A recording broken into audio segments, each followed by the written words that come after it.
ठीक है बच्चों, गुड आफ्टरनून आप सबको। अच्छा, अभी एक बात बताइए, हम लोग नॉन प्रॉफिट ऑर्गेनाइजेशन को लास्ट क्लास में डिस्कस किए थे। पूरा वीडियो आपके चैनल पे भी है, कल का पूरा लाइव क्लास है ना।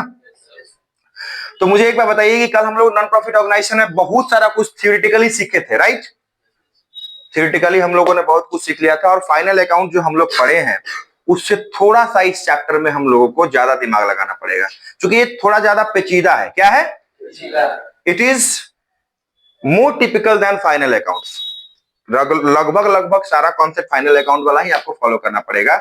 और इसमें और क्या है, मैंने क्या बोला था, फाइनल अकाउंट में आपको क्या पढ़ना है? ट्रेडिंग पढ़ लिए, पीएल पढ़ लिए, बैलेंस शीट बना लिए, तीनों को एक साथ बनाना सीख लिए, उसके बाद एडजस्टमेंट सीख लिए, राइट। तो हमारा हो गया। एक दो एडजस्टमेंट को छोड़ के बाकी कोई एडजस्टमेंट आपको परेशान भी नहीं किया होगा। अभी मैंने कहा ना आपको। अब नॉन प्रॉफिट ऑर्गेनाइजेशन में हम लोगों ने देखा कि जो ऑर्गेनाइजेशन प्रॉफिट के मोटिव से काम नहीं करती है।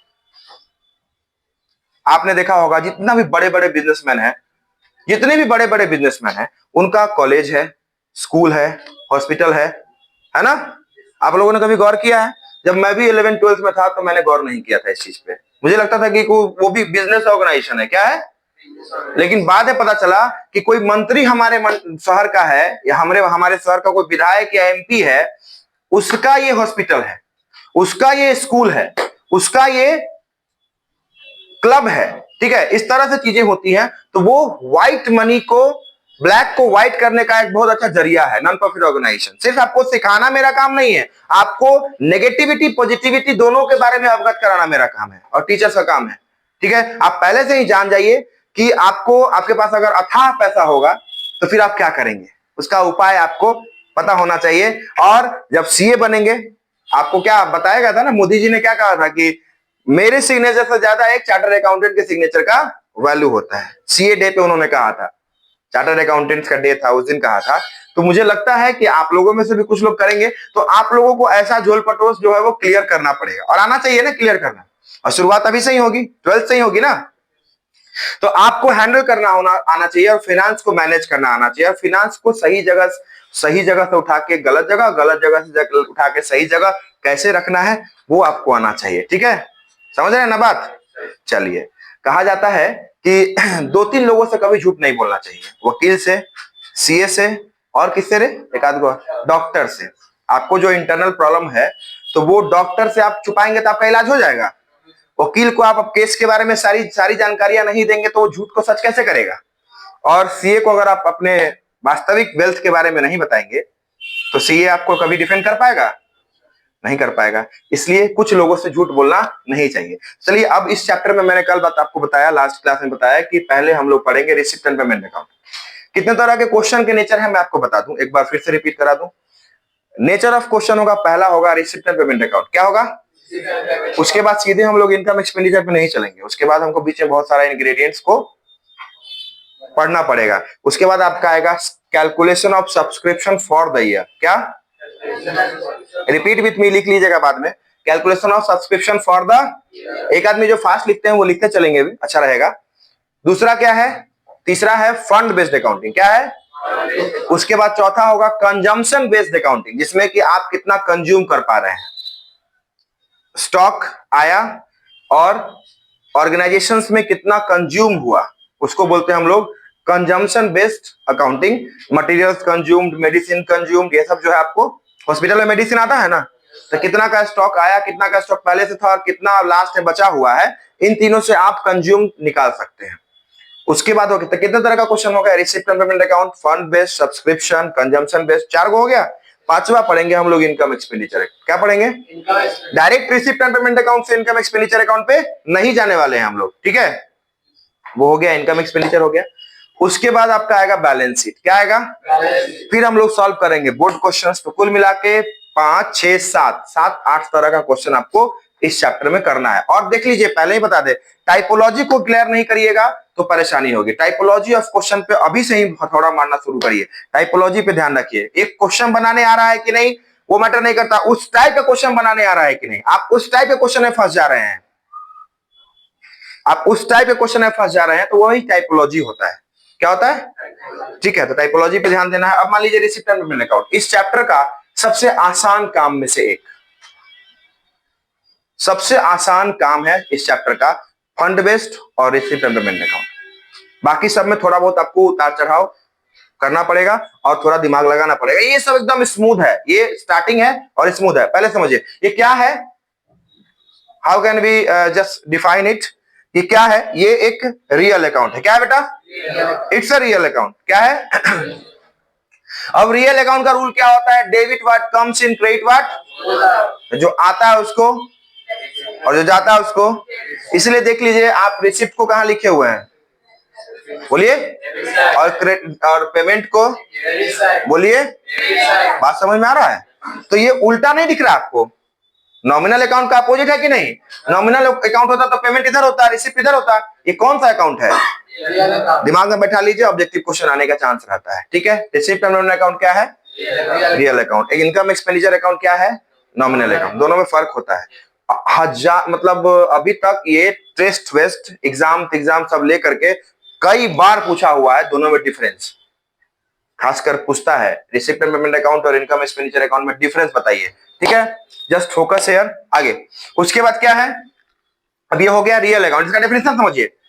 Receipt and payment account is a real account. क्या है ये, it is prepared on cash basis. ठीक है, आप लोगों ने डेफिनेशन में एक लाइन बीच में कहीं लगा लीजिए, शुरू में ही लगा लीजिए, it's a summary of, it's prepared as cash book. ये कैश बुक की तरह तैयार किया जाता है या रोकड़ बही की तरह तैयार किया जाता है, कैश बेसिस से बनाया जाता है ना। It is prepared on cash basis, it is prepared as cash book. बस कैश बुक का ही ये नाम बदला हुआ लगेगा आपको, बाकी कुछ नहीं है, सब कुछ वही है। आपको लगेगा जैसे कैश बुक में ही रिसिप्ट एंड पेमेंट लिख दिया है और उसी को बना रहे हैं, सेम चीज वही फॉलो कर रहे हैं। ठीक है, कैश बुक जो है, कैश बुक या कैश अकाउंट में बनाए है ना, तो जब कैश आता है तो कहां जाता है, डेबिट, और जब जाता है तो क्रेडिट। तो यहां भी वही चीज है, just focus on the format, ध्यान दीजिएगा। तो जितना भी रिसिप्ट है, अब डेफिनेशन को फिर से क्लियर करें। Receipt and payment account is a real account, it is prepared on cash basis of accounting, यह लेखांकन के रोकड़ आधार पर तैयार किया जाता है। इसको हम कैश बुक की तरह तैयार करते हैं, किसकी तरह, इसलिए इसमें जितने भी सारे कैश रिसिप्ट्स होते हैं, कैश रिसिप्ट्स, क्या कैश रिसिप्ट्स, उसको हम कहां लिखते हैं, इसके डेबिट साइड में लिखते हैं। जितने भी सारे कैश रिसिप्ट, चाहे वो 1 रुपए का है चाहे वो 1 करोड़ का है, उसको कहां लिखेंगे हम लोग, डेबिट साइड में। अब उसके बाद कह रहा है कि अब वो कैश जो रिसीव हम कर रहे हैं, हमने 2025 में जो रिसीव किया उसको पूरा अमाउंट हम रिसिप्ट साइड में डालेंगे। अगर एक नॉन प्रॉफिट ऑर्गेनाइजेशन के लिए हम अकाउंटिंग कर रहे हैं तो 1 रुपए का चंदा होगा या 1 करोड़ का चंदा होगा, 1 रुपए का रिसिप्ट होगा, 1 करोड़ का रिसिप्ट होगा, उससे मतलब नहीं है। वो इस साल का है उससे भी मतलब नहीं है, पिछले साल का है उससे भी मतलब नहीं है, अगले साल से का है उससे भी मतलब नहीं है। जितना मेरी डेफिनेशन को और लेक्चर को याद रखिएगा, क्वेश्चन बनाने में आसानी होगी, अपने पेन चलता रहेगा और डाउट का सवाल ही पैदा नहीं होगा।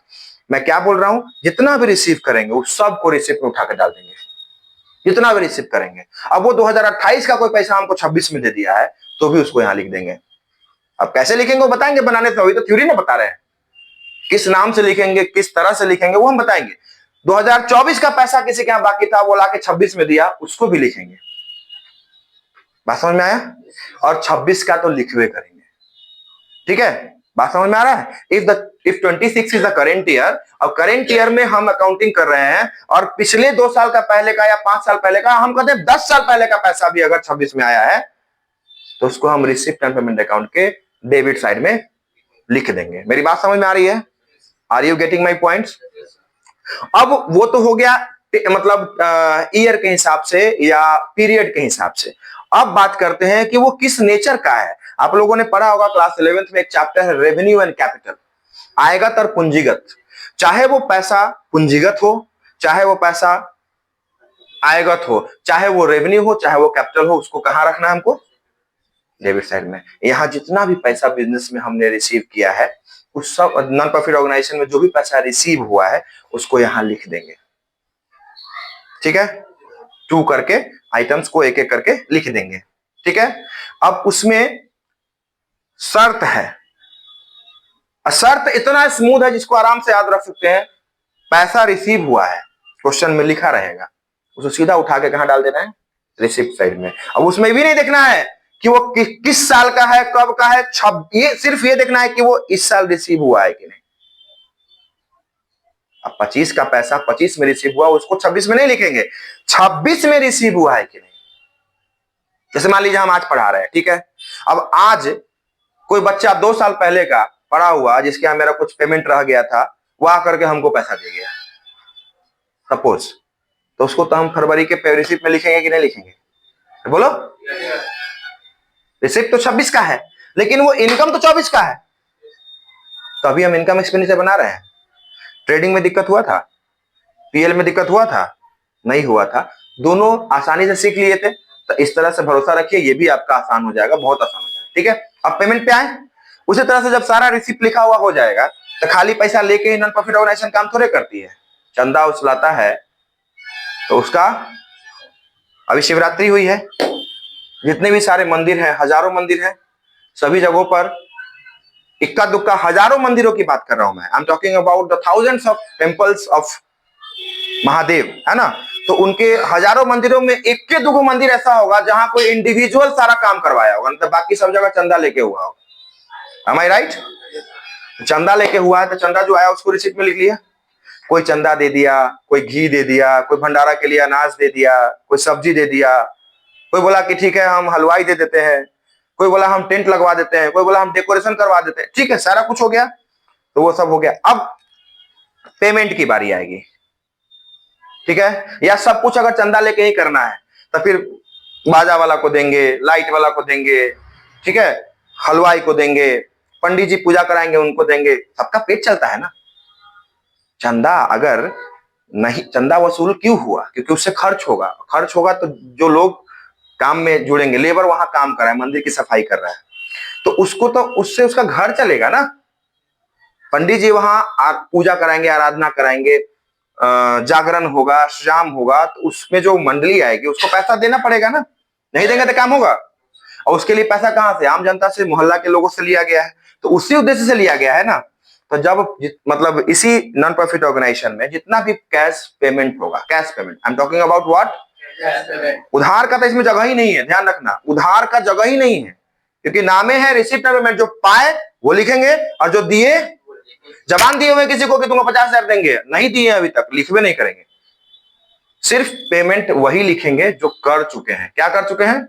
जो पेमेंट कर चुके हैं उसको लिखेंगे। तो बाई में जाएगा, जितना भी पेमेंट होगा, 1 रुपया हो या 1 करोड़ हो, रिसिप्ट की तरह, उसको कहां लिखेंगे हम? पेमेंट साइड, ठीक है। और उसके बाद चाहे वो पेमेंट, फिर वही शर्त लगेगा, चाहे वो पेमेंट इस साल का हो, अगले साल का हो, या पिछले साल का हो, उसे मतलब उसको पेमेंट में लिखेंगे। अगर हमने 26 में पेमेंट किया है तो 26 में लिखेंगे। अब 26 में हम 24 का पेमेंट किए, 24 का किसी का बचा हुआ था मंदिर के नाम पे, या ट्रस्ट के नाम पे, या जिम के नाम पे, या कोचिंग के नाम पे, या स्कूल के नाम पे, 24 का पेमेंट उसको 26 में किए हैं, तो एक्सपेंस भले ही 24 का है वो, तो 24 में तो हम आउटस्टैंडिंग लिखिए दिए थे, याद है? पेमेंट कब किए हैं? तो हम पेमेंट में कब लिखेंगे? पेमेंट और लॉस, एक्सपेंस, दोनों में अंतर है। पेमेंट का मतलब आप दे रहे हैं, किसी को पे कर रहे हैं, वो एक्सपेंस है कि नहीं जरूरी नहीं है। हमको कोई पैसा दिया, क्या सर रख ले रहिए, मेरा दोस्त आएगा मांगेगा, उसको दे दीजिएगा, 10,000 रुपया हमको आदमी दे के गया, तो मेरे लिए वो क्या है? अगला आदमी आया, फोन पे बात करा दिया, सर से ले लेते हैं, हम उसको दे दिए, मेरे लिए वो क्या है? हमारा कोई प्रॉफिट लॉस इसमें कुछ नहीं, ठीक है। इसको बोलते हैं, इसमें प्रॉफिट लॉस से बिल्कुल भिन्न होता है, डिफरेंट होता है, ठीक है। पेमेंट का मतलब ही नहीं कि वो लॉस ही है या पेमेंट ही एक्सपेंस ही है, जरूरी नहीं। आगे अब ये हो गया, जितना भी पेमेंट है क्रेडिट साइड में जाएगा, चाहे वो रेवेन्यू नेचर का हो, चाहे वो कैपिटल नेचर का हो, चाहे वो इस साल का हो, चाहे वो पिछले साल का हो, चाहे वो आने वाले कुछ साल बाद का हो, ठीक है, उससे मतलब नहीं है। अगर हमने 26 में पेमेंट किया तो उसको यहाँ पर लिखेंगे। समझ में आ रही है बात? अब क्या करेंगे? टोटल करेंगे। हाँ, एक और चीज, सबसे बड़ा टेक्निकल चीज समझ लीजिए, अगर नॉन प्रॉफिट ऑर्गेनाइजेशन इसी साल शुरू हुआ है तो उसमें कोई बैलेंस नहीं होगा, लेकिन अगर पहले से चल रहा है तो टू बैलेंस बीडी होगा, कैश इन हैंड और कैश एट बैंक। बात समझ में आ रही है? दोनों हो सकता है। अगर नहीं है इसका मतलब है कि इसी साल स्टार्ट हुआ है, या पिछले साल नील था। क्या था? कुछ नहीं बचा पिछले साल। तो ये हो गया। अब यहाँ पे क्या होता है, टू बैलेंस विधि करते चले। अब इसके बाद मान लीजिए हम यहाँ पर लिख रहे हैं टू डोनेशन है क्या, टू चैरिटी, टू लिगेसी। देखो तो एक चीज, लिगेसी कल भी बताने वाले थे, नहीं बताए। डोनेशन तो बता दिए थे ना, चैरिटी भी बता दिए थे। लिगेसी क्या होता है? गांव में ऐसे भी बहुत सारे लोग होते हैं जिनका कोई आगे पीछे नहीं होता है, तो अपना सारा चीज स्कूल में दान कर देते हैं या मंदिर में दान कर देते हैं। साधारण भाषा में बहुत पता नहीं, देहाती भाषा, देसी भाषा बड़ा ही उसको अलग नाम देता है। लोग कहता है मुस्मात है, कोई नहीं है उसको, बेटा बेटी कोई नहीं है, और उसके पास 5 बीघा जमीन है, वो चाहता है कि हम इस जमीन को, जो सेवा करता है उसको दे देता है, और कुछ जमीन क्या करता है उसको मंदिर उंदिर में दान कर दिया, तो उसको वसीयत कहते हैं। या बेटा होते हुए भी अगर मान लो कि कोई कहेगा कि नहीं मेरे पास 5 बीघा जमीन है, तो हम उस जमीन में से 1 बीघा जमीन मंदिर को दान कर रहे हैं, तो मंदिर के लिए वो क्या है, कहां लिखेंगे उसको? लिगेसी के नाम से। किस नाम से? ठीक है। उस तरह से जितना भी आपको फॉर्मेट आपके पास बुक में पड़ा हुआ है, जितना भी रिसिप्ट है उसको डाल देंगे सर। नाम बोलते चलिए तो एक एक करके जल्दी जल्दी। रिसिप्ट साइड में जो जो आइटम है जल्दी बोलिए। सब्सक्रिप्शन भूल ही गए थे, सब्सक्रिप्शन चंदा सबसे इंपॉर्टेंट चीज। सब्सक्रिप्शन इधर लिखेंगे, donation, charity, legacy, membership fees, life membership fees. देखिए उसमें कैटेगराइज होगा, रेवेन्यू रिसिप्ट और कैपिटल रिसिप्ट होगा, दो है ना। रेवेन्यू रिसिप्ट में कुछ आइटम होगा, और फिर उसके बाद जहां रेवेन्यू रिसिप्ट खत्म हो जाएगा उसके नीचे कैपिटल रिसिप्ट होगा। कैपिटल रिसिप्ट में होगा स्पेसिफिक डोनेशन। देखो तो है क्या, है ना। तो याद रखना पड़ेगा, ठीक है, इस सबको ध्यान में रखना पड़ेगा। अब बोलोगे sir receipt and payment account बनाते समय हमको कैटेगराइज करके लिखना पड़ेगा क्या? आप बोलेंगे कि रिसिप्ट एंड पेमेंट अकाउंट बनाते समय हमको कैटेगराइज करना पड़ेगा। कैटेगराइज कर दीजिए, अच्छी बात है। नहीं कीजिएगा तो भी कोई दिक्कत नहीं है। आपका जो है वो बनाने के समय में हैबिट इस तरह का रखिएगा कि आप उसको जो है वो कैपिटल को एक साथ रखिए और रेवेन्यू को एक साथ रखिए। पहले ऐसा करिए कि पहले सारा रेवेन्यू आइटम्स को लिख लीजिए, और अब देखिएगा कैपिटल में होगा लाइफ मेंबरशिप फीस और रेवेन्यू में होगा मेंबरशिप फीस है। देखिए जो जिसके पास बुक है पलट के देखिए, कैपिटल में होगा, कैपिटल रिसिप्ट में होगा लाइफ मेंबरशिप फीस, है ना, और रेवेन्यू में होगा मेंबरशिप फीस, है दिया हुआ, ठीक है, दोनों अलग अलग होता है। उसके बाद बहुत सारी चीजें होंगी। फिर पेमेंट में होगा, पेमेंट में बहुत सारा चीज होगा, ऑनरेरियम होगा, उसके बाद आपको सैलरी होगा, वेजेस होगा। आप नॉन प्रॉफिट ऑर्गेनाइजेशन में जिम है, अब जिम में ट्रेनर काम करा रहा है, तो ट्रेनर के पास घर नहीं है, उसके पास परिवार नहीं है, उसका घर कैसे चलेगा? उसी सैलरी से चलेगा ना जो आप हम देंगे। हम जो फीस देंगे 1000 रुपया का महीना, हमारे जैसा अगर 100 आदमी है तो 1 लाख रुपया जिम को रिसीव हुआ, तो महीने का सब्सक्रिप्शन कितना हुआ? 1 लाख। अब मान लीजिए कि कोई आदमी है वो अच्छे पोस्ट पे चला गया, जॉब कर रहा है, उसको मन हुआ कि अच्छा हम यहाँ पर जिम करते थे, हम 11,000 का चंदा काट के दे रहे हैं, ठीक है। आप में से हम जो महीने का जो भी मेरा साल का जो रिसिप्ट होगा, सॉरी, जो साल का रिसिप्ट होगा आप लोगों का फीस, वो हम यहाँ लिख देंगे बाई फीस रिसिप्ट, है ना, या बाई सब्सक्रिप्शन रिसिप्ट, ठीक है। अब उसके बाद कोई बच्चा जो है कल के डेट में सीए बन जाएगा, बोलेगा कि सर एक काम करिए, आए हैं छुट्टी में, आप 51,000 का चेक ले लीजिए, एगो एसी लगवा दीजिएगा। मेरा जूनियर जो भाई बहन सब है बाद में जो आया है, आप तो सीए बन चुके होंगे, तो आप आए कोचिंग के नाम से 51,000 का चेक काट के दे दिए। अब हम गए चेक को बजा के एगो एसी लगवा दिए, तो क्या है? डोनेशन है, स्पेसिफिक डोनेशन है। कैसा है वो, बताए थे, ठीक है। तो ये डोनेशन उस तरह से वो आता है रिसिप्ट में, और जब हम उसको खरीद के ले आएंगे तो फिर वो कहां चला जाएगा? पेमेंट में। बात समझ में आया? आया तो कहां? रिसिप्ट में, गया तो पेमेंट में। अब हम उसको रखे हुए हैं, अगले साल मार्च के बाद करेंगे, तो मार्च के बाद करेंगे तो रिसिप्ट तो हो गया मार्च से पहले वाला में, लेकिन पेमेंट तो होगा फिर 26-27 वाला में। रिसिप्ट कहां हुआ? 31 मार्च तक में ही। फरवरी में कोई आकर हमको दे गया चेक, ठीक है, तो रिसिप्ट में तो डाल दिए उसको 26 तक वाला में, लेकिन हम तो खरीदे मार्च में, हम अप्रैल में। कब खरीदे? तो वो तो फिर अप्रैल में ईयर बदल जाएगा ना, 26-27 हो जाएगा। कब होगा वो 26-27? तो वो पेमेंट में कब लिखाएगा? तो तब तक उतना तो रिसिप्ट का बैलेंस बड़ा रहेगा ना। अब मान लीजिए थोड़ा देर के लिए सोच के देखिए, इसमें सारा आइटम हम जोड़ दिए, टोटल कर दिए। अब थोड़ा सा एंड पे चलते हैं, क्योंकि लमड़ाने से कोई फायदा नहीं है। यहाँ हो गया सारा पेमेंट हो गया, by salary, by other expenses, सारा एक्सपेंस को हम लिख दिए। कुल मिला के इधर का टोटल आया है, मान लीजिए इधर का टोटल आया 2 लाख। कितना आया? 2 लाख, ठीक है। और इधर का टोटल आ रहा है 1,70,000। कितना आ रहा है? और उसमें बोल रहा है कि कैश एट बैंक जो है वो है 12,000। कितना है? 12,000 है। कितना है? कैश एट बैंक दिया हुआ है 12,000। तो 1,70,000 प्लस 12,000 कितना हो जाएगा? 1,82,000, 182। अब 182 इधर हो रहा है, इधर हो रहा है 2 लाख, तो डिफरेंस बीच का क्या है? 18,000। वही है cash in hand balance CD. क्या बोलेंगे उसको? यहाँ क्या लिखे हैं? तो यहाँ लिखेंगे बाय बैलेंस सीडी। क्या लिखेंगे बेटा? सीडी, कैश इन हैंड और cash at bank. Cash at bank तो दिया हुआ है, दिया हुआ है ना। कैश इन हैंड कितना बचा हुआ है? बैलेंसिंग फिगर कौन है? यही ना है, तो आंसर तो यही ना होगा, 18,000। बाकी ऊपर का टोटल कितना है? ऊपर का टोटल है 1,70,000। तो 70,000 ऊपर का हो गया टोटल। 12,000 कैश एट बैंक, दोनों में से कोई एक दिया रहेगा। अब बोलोगे सर दोनों मिसिंग होगा, तब दोनों मिसिंग नहीं रहेगा, कोई एक दिया रहेगा, ठीक है। दोनों में से कोई एक मिसिंग, अब दोनों निकालना हो, मान लो 2 नंबर हो, मैथ वाला सवाल आता है तो उसमें बोलता है ना कि एक्स और वाई दोनों का वैल्यू निकालिए, तो किसी एक का इंफॉर्मेशन पहले निकालने के लिए दे देता है, जिससे कि आप ए को पा लेते हैं, फिर दूसरा के लिए काम करते हैं, वैसे ना होता है। तो यहाँ पर आपको ज्यादातर तो आपको दोनों बैलेंस, अब शुरू में आपको मिलेगा खाली cash in hand, cash in hand. मान लीजिए किसी क्वेश्चन में cash in hand cash at bank दोनों मिला। आप लोग याद है डबल कॉलम कैश बुक पढ़े थे, कैश बैंक दोनों को साथ में करते थे। कैश बेसिस पे काम हो रहा है, मॉडर्न एरा में जी रहे हैं, आधा से ज्यादा काम गूगल पे और यूपीआई से होता है, तो बैंक अफेक्टेड होगा कि नहीं होगा? तो बैंक में भी तो चीजें थी, पैसा तो वहां भी था ना। दोनों को लेकर चले तो डेबिट साइड और टोटल क्रेडिट साइड का सम कर लेंगे।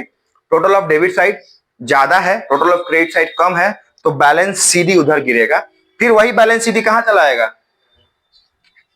To balance BD. दोनों का यहां लिख देंगे अमाउंट और यहां पर बाहर में लिख देंगे 30,000 रुपया। समझ में आई बात? क्लियर हुआ? तो ये रिसीप्ट एंड पेमेंट अकाउंट का एक छोटा सा आपका प्रेजेंटेशन था। आपने डेफिनेशन अच्छे से देखा है, किया है। अब एक क्वेश्चन हमको बनाकर दिखा दीजिए ताकि हम भी संतुष्ट हो जाए, ठीक है। और उसके बाद हम लोग फिर आज का क्लास खत्म करेंगे, ठीक है।